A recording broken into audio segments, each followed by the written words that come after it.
You're listening to Freight Famous, presented by Rose Rocket, bringing you the people that make trucking move. From behind the scenes into the limelight.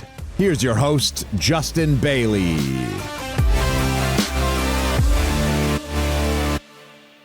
Hello, everyone, and welcome to Freight Famous, a podcast produced by Rose Rocket. Before I introduce the show today, I'm excited to tell you about Rose Rocket's referral program. If someone you know is looking for technology to better run and streamline their trucking or transportation business, Rose Rocket would love to have you join our incentivized referral program. To learn more, email us at referralpartners@roserocket.com, and a member of our team will be in touch. I'm your host, Justin Bailie, co-founder at Rose Rocket. I'm excited for you to listen to today's episode with Dr. Mark Manera. Mark is the founder and CEO of Supply Chain Fitness. As a physical therapist, he saw firsthand what a lifetime of trucking can do to a person's body. So what did Mark do? Mark went and built a business to help bring, better habits from diet to chronic disease management into trucking companies to help drivers, further their health. This has tremendous benefits on costs to a trucking company in terms of how they're spending money on healthcare, obviously to driver retention, just healthier population. I think it speaks for itself. So really good stuff on the show. Love the mission. Hang on to the end of the show. I think there's a really good dialogue at the end that really speaks kind of deeply to the mission. He gives a particular example of what's happening in the trucking industry and how hard it is on people's bodies and lifespans. So I hope you enjoyed the show as much as I did. Love the mission. Yeah. Hey, Mark, thanks for being here. Yeah, thank you so much for inviting me. I'm excited to have the conversation.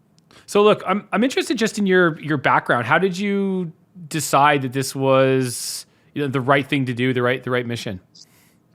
Yeah, so 3.5 years ago, I didn't know a single person in the trucking industry. My background is I have a doctorate degree in physical therapy, and so I'm here in St. Louis, and I was working in a PT clinic here in St. Louis, and walked in a bunch of truck drivers. And it was my first time getting to know some drivers on a personal level, and also seeing what 20, 30 years behind the wheel can do to someone's health. And that threw me down this rabbit hole of the trucking industry. And I guess long story short, of as I dug deeper and deeper into it and was working with the people hands-on in the clinic, what I ended up seeing as I dug deeper just completely changed the course of my career. And really what struck me the hardest was the fact that, truck drivers have a life expectancy 16 years less than the average population. And when I saw that for the first time, I literally could not believe that, almost 2 decades of my life just because of my career choice. And, it honestly pissed me off, and it still does. And it was at a point of how can we just ignore this? And I decided I couldn't. And so I jumped all in and started Supply Chain Fitness, and we're a corporate health, corporate wellness program focused on the trucking industry and really focused on chronic disease prevention and management. And we're moving more towards the digital health side of things as time goes on as well. Okay, cool. So tell me a little bit about we'll call it SCF, as I've seen in brackets anyway. So we'll go there. Yeah. So how does it work? What does one do? Tell me about a day in the life of, or things that you're doing to sort of help with I guess life expectancy, longevity, if you will. Yeah, so we're really focused on the ground lifestyle changes specifically to drivers. When I was starting this, the whole thing, there's a lot of companies in the wellness space, but there's a lot of these companies are industry agnostic, and they really are wide and shallow, trying to be a solution for everyone. And for a lot of these people that don't work in a cubicle, that live this atypical lifestyle, it doesn't speak to them. It doesn't fit into their life. And, it's almost more trouble trying to figure it out on their own than it's worth. And a lot of them just kind of fall flat. And so what we always preach is everything that we do, we want to smack drivers in the face that it was built for them, and building it into their day-to-day life, if it's out on the road, or, if it's on home time, or if they are a local driver and they're home every night, whatever it is, customizing it to, wherever they're at, whatever truck stop, whatever restaurants, we can help them, be more physically active, and then also eat healthier, and have a coach and the accountability around it as well. So the whole solution is delivered through an app right on the driver's phone. They get paired with a coach that really the whole experience starts with them building an actual relationship with their coach.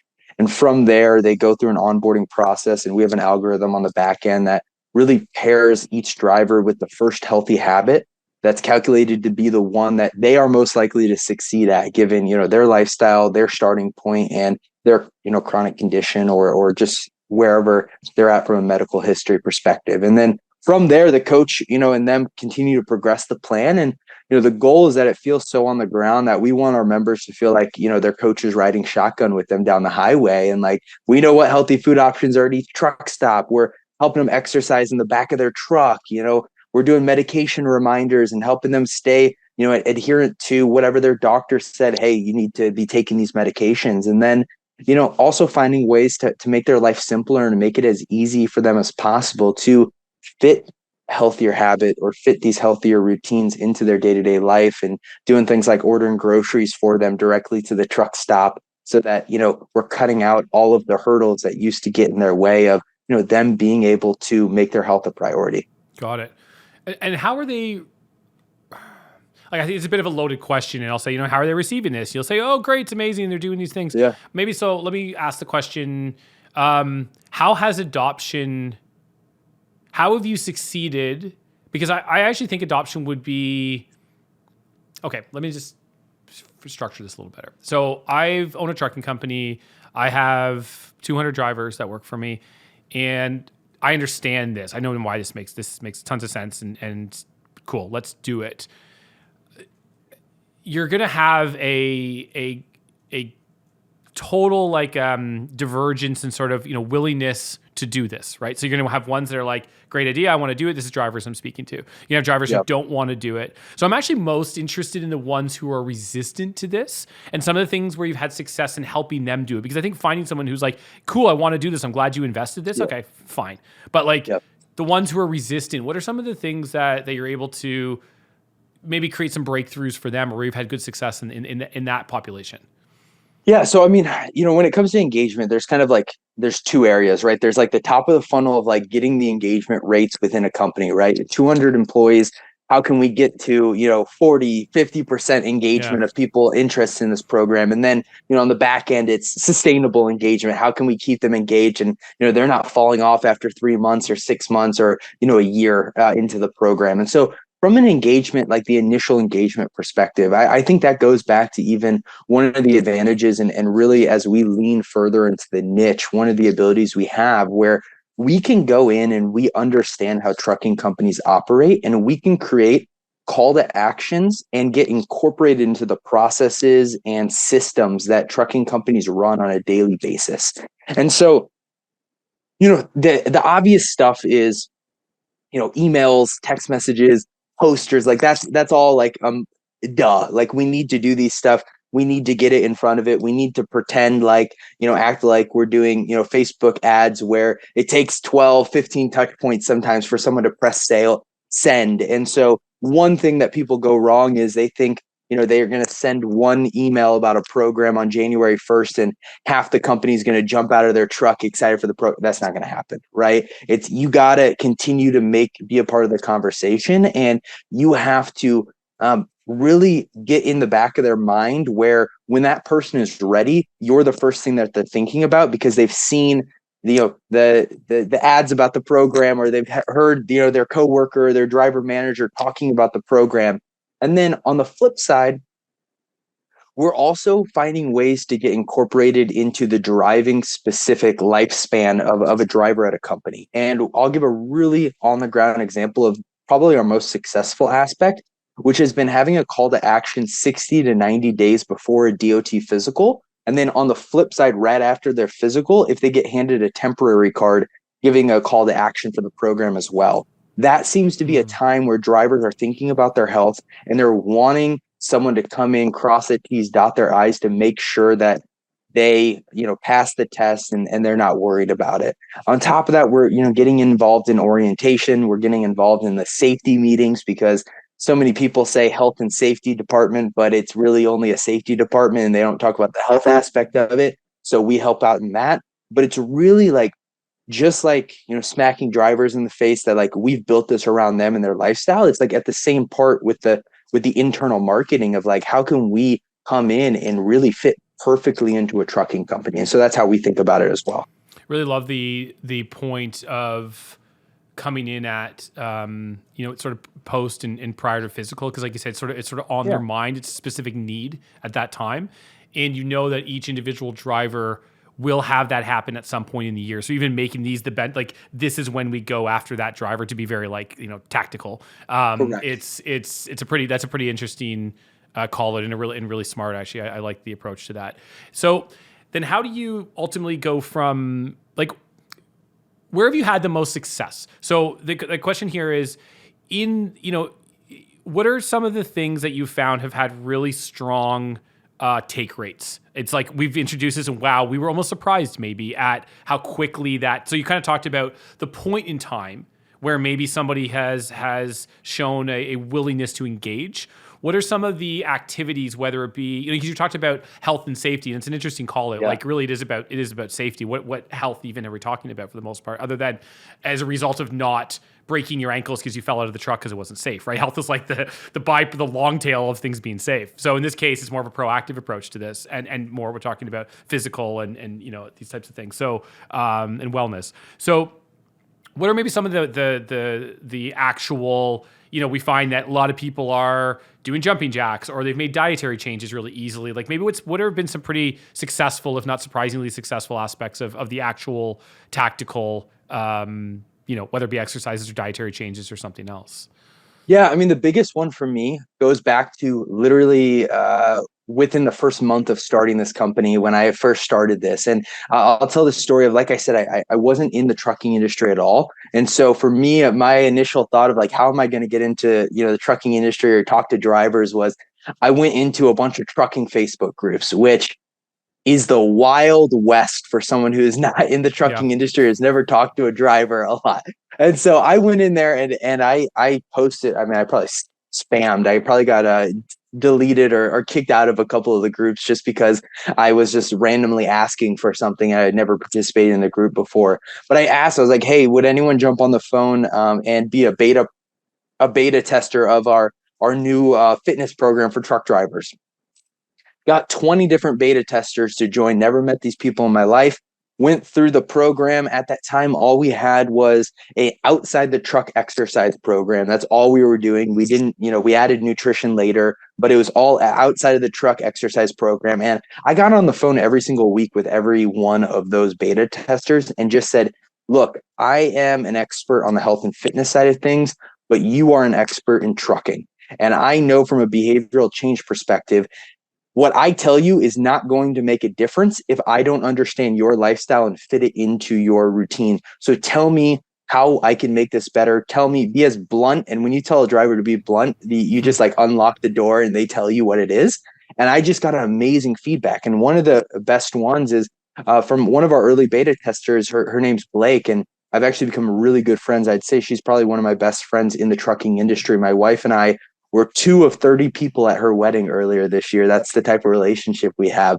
But she told me, hey, I'm doing these workouts, but when I'm at the truck stop, I don't really like having people stare at me when they're walking in, the Loves and trying to, go to the bathroom. I'm like, I feel weird and I feel some insecurity of people watching me, along with at some places she was doing it was not safe because maybe it was later at night, or just the environment was not safe with a lot of moving trucks and stuff for her to get outside. And so she was like, hey, can we do this inside the truck? And I was like, okay, I've never tried that before. I thought it was pretty small in there, but let's give it a shot. So we built out the inside the truck program for drivers, and it has been our most popular program by far. Yeah. It is like a light bulb moment for a lot of drivers because if they're up in Canada in December, they can get a workout in, or, if they're in Florida in July and it's way too hot to get outside, they can keep St. air Louis conditioning. Is pretty hot in July too. Let's not kid ourselves. Oh, there you go. Yeah, exactly. Yeah, exactly. Right. And so that's been our most popular one. And for a lot of drivers, they don't really think about being able to, do a stretching routine or do some resistance band exercises or do a circuit of body weight exercises in the back of their truck because, no one has really talked about that. And so that's been our most popular one. And really one of those, like it surprised me as I jumped into it. Cool. So in terms of where you're at in your journey here, we had a little chat before it started and you're in the process of, raising some seed capital. And so you're kind of, that gives me sort of an indication of where you're at. But maybe for the listeners, like, where are you at? Kind of what are you looking for? And I want to kind of spend some time talking about that, kind of some follow-up questions to that. But, just where are you as a business right now? And what are some of the, maybe the goals coming up over the next, 1, 2, 3 quarters type thing? Well, I'll give you an exclusive because we haven't announced this yet online. So we've been working all on the back end. So the last 3 years I've been building Supply Chain Fitness, right? It's been a corporate health, corporate wellness program. And as I've gone on, like, we worked with dozens of companies, a bunch of insurance companies, and like just spent hundreds and hundreds of hours talking to drivers and just, like I said, getting to know them on a personal level. And the one thing that continued to show up time after time as I was working with the companies and also with the drivers on the ground was this explosive surge of chronic diseases across the whole trucking industry. So diabetes, obesity, and heart disease. And what I was recognizing, with us being a B2B sales perspective, is on the corporate health wellness side of things, the direct one-to-one ROI can be challenging, to show like this is the savings that we have. But as we were working with more companies, I was working with HR and benefit providers at different companies who are self-insured on the health insurance side of things. And they were talking about just the huge checks and claims that were happening from, these really lifestyle obesity related chronic diseases that are preventable, are manageable with lifestyle changes, and also some other aspects, but I won't get into the weeds of that. And so it really took me down, going back to my roots in the healthcare side of things, being in the physical therapy, to say, is maybe the better option for us to be on the digital health side of things and really targeting, same goal of cutting down, that life expectancy, because 7 out of every 10 Americans die from a chronic disease. And so, but going directly towards those and working at the self-insured level so that we can have a really strong ROI on cutting down healthcare costs and claims. And so we've been building I have a company, it's called Off Shift. We're about to announce it. We're going to actually pull Supply Chain Fitness, basically pull the relationships over and shut down Supply Chain Fitness and go all in on Off Shift, which is a digital health company. We're leveraging some AI as time goes on and some machine learning on the back end to build out a digital health company specifically for the industrial sector, starting in trucking and transportation, and then we'll expand into warehousing, manufacturing, and construction over time, but very locked in on dominating and building specifically for the vertical of trucking.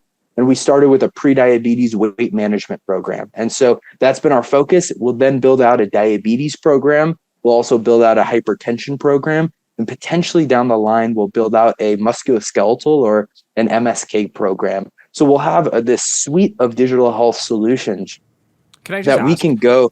Sorry, just to cut you off there. And sorry, that's maybe I shouldn't have cut you off because I know you were kind of you're on a path there. But we'll come back to that. What is a diabetes program? Like, what is it? What even is that? Diabetes program is we come in and we pair you with a health coach that is a diabetes educator and understands, how on the ground and also, over time, where they're at with their diabetes and helping with medication adherence, giving them a cellular blood glucose monitor so that they can track their blood glucose in real time. And then we can get data on our back end, along with making lifestyle behavior changes that help them, manage long-term their blood glucose level without medication, because type 2 diabetes is reversible, right? And it's also manageable with lifestyle changes. And so it's a combination of the medication adherence, the remote patient monitoring, of the cellular blood glucose monitors that we have, so we can track data and then nudge them based off of, hey, your blood glucose levels are low. Let's eat something to bring it up to normal levels. And then also long-term, making those on the ground changes from a habitual standpoint of, helping make better nutritional decisions, being more physically active. With the pre-diabetes weight management program, because that's the initial program that we started with, the goal there is to cut down the amount of people who go from pre-diabetic, which basically means you're tiptoeing down the path of becoming type 2 diabetic, to cutting down the amount of people that go from that stage to actually being diagnosed with type 2 diabetes. And when you look at the research of that, if you help someone lose 5 to 7% of their body weight and keep it off, and then be physically active for 150 minutes per week, you reduce the likelihood of them becoming type 2 diabetic by 57%. Yeah. So that's like the North Star of what we're doing, and then breaking that down specifically to the lifestyle of the driver, obviously.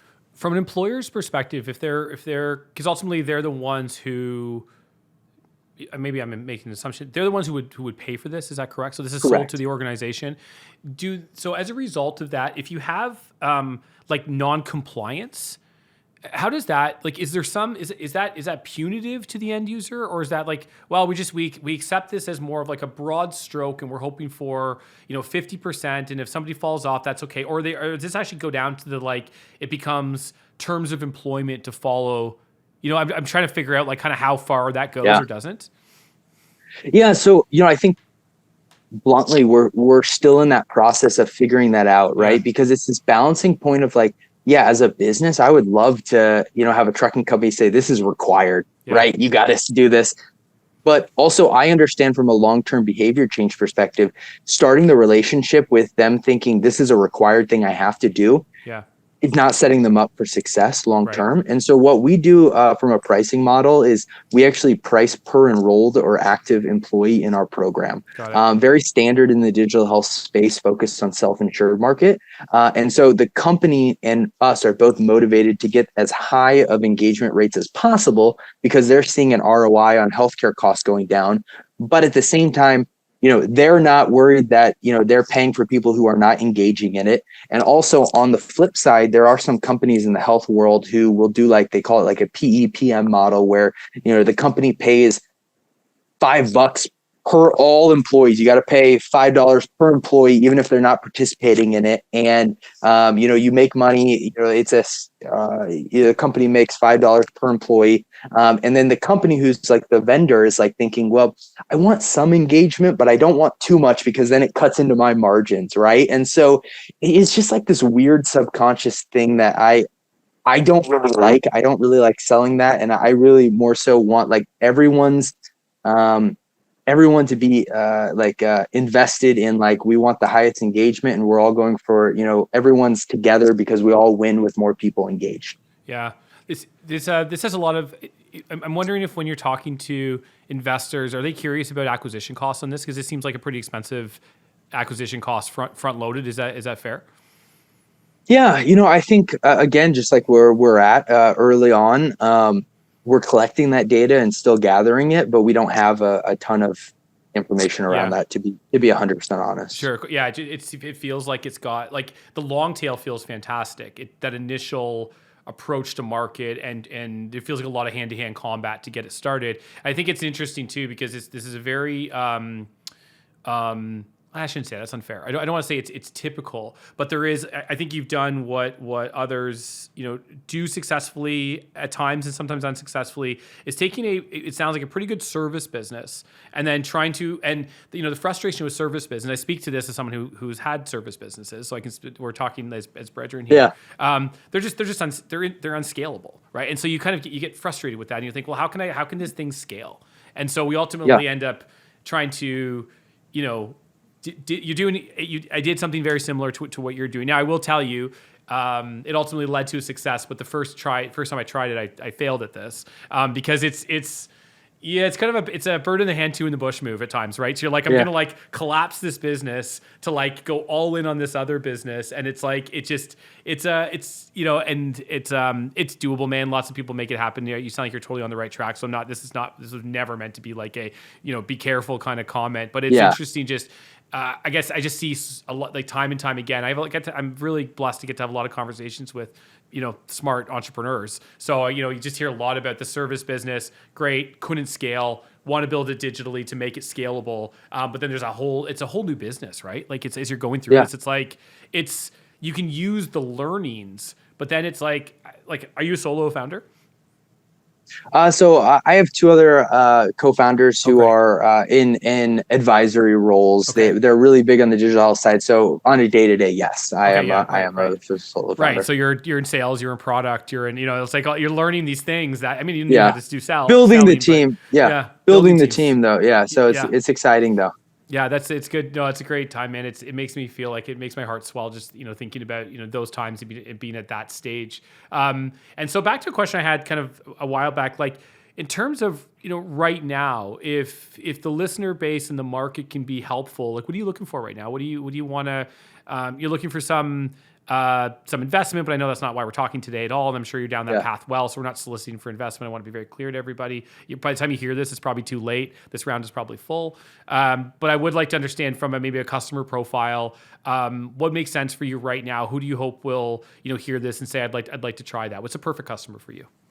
Yeah, perfect customer would be someone who has a large fleet base or is a motor carrier, and that's what they do. So, either a private company that has a large fleet or a trucking company as a whole that moves freight for their business. And really, what we're looking for is a company is self-insured, which typically means, in the couple of hundred up employee base. I think self-insurance is becoming more and more popular. So we're seeing some people that are, in that lower 200, 250 range, but typically like between 300 and I'd say 1,000 employees is our sweet spot. If Walmart wants to knock on our door and work with their fleet, we're not going to say no. But I think for right now, we're really targeting more that like middle sized company. Got it. And who is the buyer for this? Like, who's your champion in the organization? Is it the fleet managers? Is that who you would work with, or? We're a couple of people, either HR and benefits, VP of HR and benefits, or a CFO, or maybe a CEO, depending on the relationship and how large the company is. Yeah, cool. And then, what do you? I guess, and again, so the breaking news, and unfortunately we're not live, so it may not be breaking again by the time we release this. Although we're getting good at releasing these things really fast, so that may be fine. So what are sort of those sort of near shot plans? So it's release a new business, which is pretty significant. Sorry, the name of that again was? It's called Offshift. Offshift, I like it. So as you move into Offshift, what are some of the milestones and some of the things you're hoping to kind of get to over the next, call it 6 months? Yeah, we want to get into like five new enterprise customers who are in that 300 to 800 range. We've got a lot in the pipeline now, but again, it's the pipeline's one thing, signed contracts is another. So that's kind of what we're working on, and we're now rolling out to some of these larger customers as we speak. And so, really learning a lot of lessons from these early customers, continuing to iterate on the product, and see where life takes us. Yeah, that's a good way to wrap that up, man. Listen, I think that I am personally just an advocate for wellness in general. Aside from what I do as a job, but just at home and in my life, I'm very into the stuff. I'm very into what you're doing. I'm very into longevity and all the things. So I mean, I like this.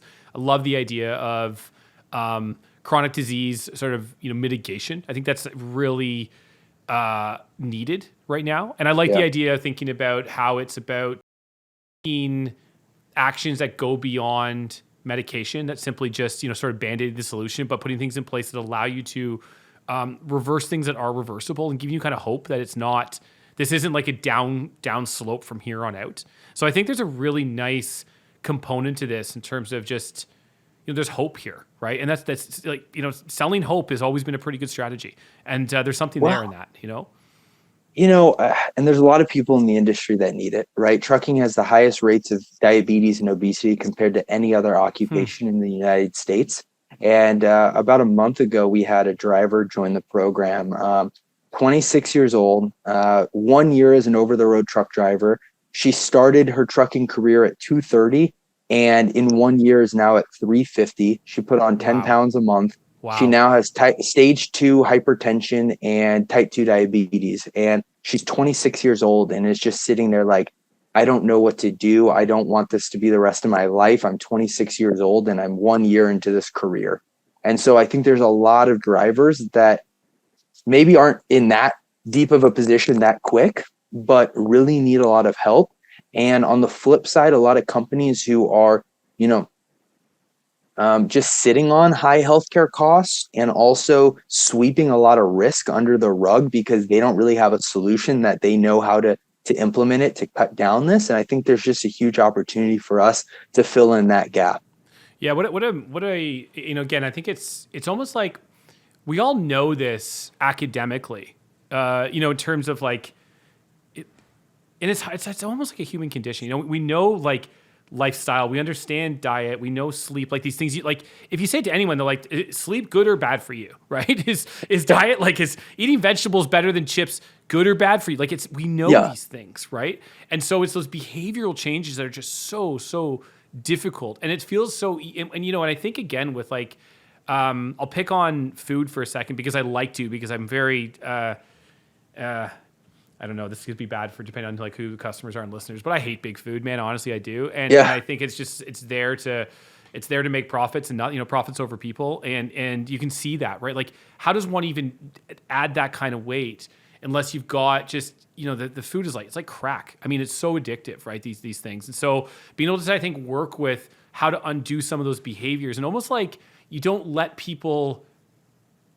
You don't leave them to their own devices almost. You don't leave them to the trappings because these corporations are so powerful at stealing your attention and telling you need to eat their food that they're going to beat you almost every time.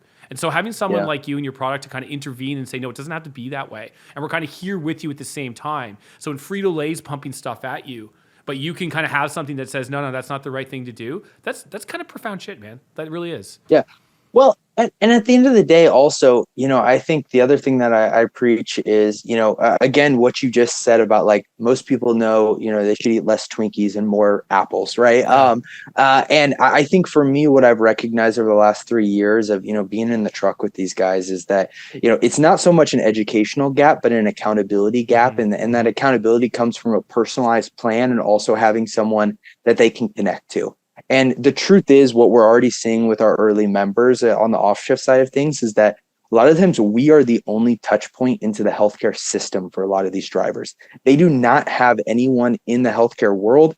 Half of truck drivers don't even have a primary care doctor. And so it's really like opening up access to the rest of the healthcare system, holding their hands at times, shoving them forward at other times, and really helping like navigate them down and, be like, their advocate or their friend or good guy in the healthcare world that can help them get the care that they deserve. And on top of that, show them that so many people this is our culture in general, especially I'll go back to the nutrition side of things, like feel as though nutrition is an all or nothing thing. And it's like, I'm going to start this diet. I'm flipping my whole lifestyle upside down. And then they hold on for dear life for about a week and then they fall off. And so for us, something that, I talk to drivers all the time about is like, hey, so, on the onboarding call, it's like, what's your non-negotiable, right? My wife and I love ice cream, where I'm going to eat ice cream multiple times a week. And that's just something I enjoy doing, right? What is yours? Because, I'm not trying to take that away. We can start somewhere else, right? And we can build other habits. And a lot of the times if, someone eats lean protein at every single meal and builds up, more fruits and vegetables, a lot of times the other things fall into place or they're not hitting as hard, right? And so I think so many people have this mindset because of like the diet craze in our country that like, they can't even, get within 6 feet of a Snickers bar if they start one. And I just don't think that's the right approach, especially when you're trucking and you're going to all these truck stops that are just filled with it. So question, maybe this just satisfies a personal question for me. But it certainly pertains to your business, so I can at least disguise it as such. Why do you think? What makes it so difficult to stick to? We'll call them, just broadly speaking, healthy habits, and why is it so easy to stick to unhealthy habits? Yeah, so I think it's probably not. I think it's a couple of factors. So I think in general, like if we just take off the labels of healthy and unhealthy, right? I think talking to a lot of drivers who have been in the industry for 30 years, whatever what like 80% of our daily life, I think there's a specific stat. I'm not going to tell 80, something like 70 to 80% of the things we do on a daily basis are habitual, right? And so if you get stuck in this daily habit where the easy thing to grab is the unhealthier option, it's like become a habitual thing, and you just have got stuck in this habitual routine that is not the most unhealthy thing. On the flip side, there's people who are stuck in this habitual routine that is very healthy, right? And they get into the routine of going to the gym every morning, or eating this for lunch, eating this for dinner, doing this, their evening routines, a walk with their spouse, like whatever it is. And then it's just like it becomes habitual, right? And from an unhealthy perspective, how I look at it is, in the day-to-day life, I think this is for all of us. There's so many times on a day-to-day basis where we get to a certain point in life or point of our day where there's a split in the road or a fork in the road, and we can do the healthier option or the unhealthier option. And oftentimes people's environments are set up where the unhealthier option either takes less time, is easier, or sometimes there's a gap in education on even knowing what the healthier option is. And so for a lot of people, it's just there's not enough mental bandwidth in their day-to-day life to even try to cross that gap into the healthier option. Right. And so that's like the way we're thinking about it. Like I used the example earlier of like ordering groceries directly to the truck stop that people are parked at. That is one of those things where we're trying to find ways that we can use technology and partnerships and our platform to close that gap to make choosing the healthier option easier.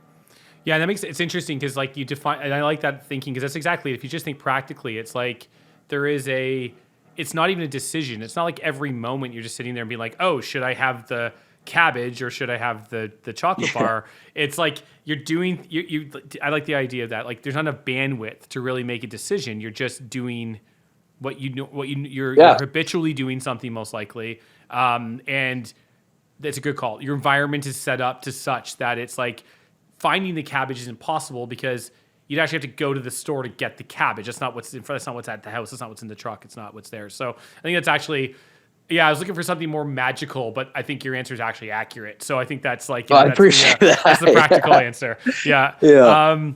Listen, man, I think it's been a great call. I love what you're working on. I think this is just, it's one of these businesses I'm just rooting for because, the upside here is just, it's just great value to humanity. So, how can you not be a champion of something like this? So I wish you tremendous luck in this. And I think you're obviously doing great work so far. So, keep it up and can't wait to see, just can't wait to see how you grow this bad boy. Well, I appreciate it. Thank you so much for having me. And thank you.